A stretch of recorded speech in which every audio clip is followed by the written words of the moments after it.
Part 18 सुनाने जा रहा हूँ। दोस्त, माँ, बहन, बहू, बेटी इसलिए बनाया गया ताकि हमें दुनिया में कहीं भी संभोग क्रिया से शांति ना मिले, लेकिन अपने घर में आते ही हमें अपने माँ, बहन, बहू, बेटियों को देखते ही हमारी संभोग क्रिया दिमाग में शांत हो जाते हैं। इसका वजह भी बताऊंगा। दोस्त, हम जब पैदा होते हैं तो हमारी दिमाग यानी किसी फ़ोन की खाली मेमोरी कार्ड की तरह होता है। जिस तरह फ़ोन की मेमोरी कार्ड भरा जाता है, ठीक उसी तरह हमारे दिमाग में बचपन से जो भर दिया जाता है, उसी का आगे जाके हम लोग इस्तेमाल करते हैं। जैसे कि बचपन में हमें सिखाया जाता है या फिर बताया जाता है, ये तुम्हारी माँ, ये तुम्हारी बहन, ये तुम्हारी मौसी, ये तुम्हारी बुआ, ये तुम्हारी नानी, ये तुम्हारी दादी और पता नहीं क्या क्या। दोस्त, हमें बचपन से ही ये ज्ञान दे दिया जाता है, हमें अपने दूध और खून का रिश्ता जिनके साथ है उनके साथ संभोग क्रिया नहीं किए करा जाता है।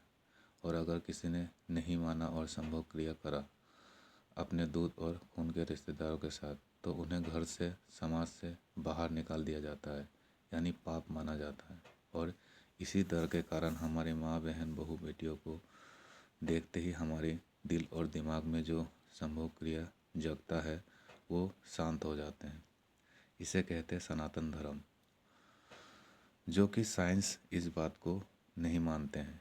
इसलिए अंग्रेज़ अपने अय्यासी और नंगापंथी से परेशान होकर भारत देश में आते हैं शांति और ज्ञान के वास्ते।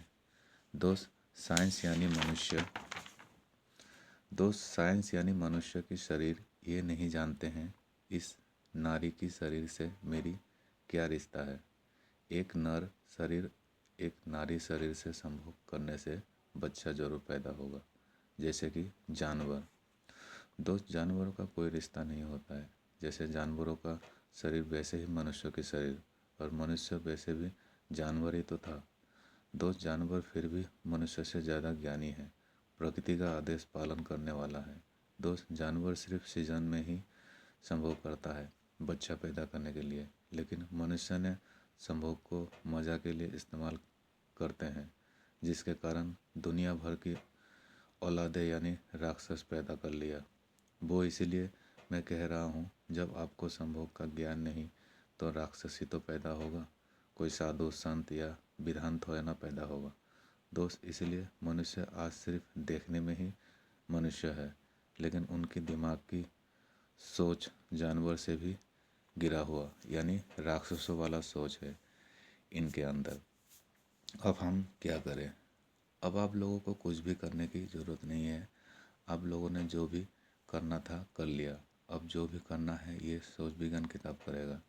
दोस्त, इस संसार में सबसे पहले माँ ही आया था, और आज भी माँ है तो हम हैं, माँ है तो बहन है, बेटी है, बहू है, माँ ही हमारी सब कुछ है। तो फिर माँओं के साथ अत्याचार क्यों? क्यों इनके साथ बलात्कार हो रही है? क्यों उनके साथ गलत व्यवहार करा जा रहा है? क्यों उनके सर पत्थर से कुचल दिया जाता है? दोस्त, इन सारे अपराधों का जिम्मेदार कौन है? दोस्त, इन सारे अपराधों का जिम्मेदार हमारे बड़े बुजुर्ग, जिन्होंने अपने औलाद को परखा नहीं और शादी करके घर बसा दिया। तो बहुत से बड़े बुजुर्ग का ये मानना है, औलाद बिगड़ा है ज़्यादा तो शादी कर दो, जिम्मेदारी सर पे आएगा, सुधर जाएगा। लेकिन ऐसा कभी हुआ जी नहीं। अगर इन बड़े बुजुर्गों की तजुर्बा सच होता तो आज संसार में चारों तरफ सुधरा हुआ सत्यवादी नजर आते, और ना ही महिलाओं के साथ अपराध होता। दोस्त, इसलिए आँख बंद करके इनका विश्वास मत करो, आँख खोलकर इनका विश्वास करो, तो शायद कभी धोखा नहीं खाओगे। ये ज़रूरी नहीं कि हम उनका हर बात मान लें। कुछ बातें आप लोगों को भी चेक करके देखना चाहिए। दोस्त, मैं हमेशा ही बड़े बुजुर्गों की सुनता था, लेकिन जो उनकी अच्छी बातें वो ही सिर्फ अपने दिमाग में लेता था, और बाकी जो बेकार की बातें वो उन्हीं के ऊपर छोड़ देता था, ये तुम संभालो। दोस्त, मैं कभी किसी से बहस नहीं करता था, क्योंकि मुझे मालूम था बहस का अंत है लड़ाई, और उसी लड़ाई से हमेशा ही मुझे बच के रहना पड़ता था,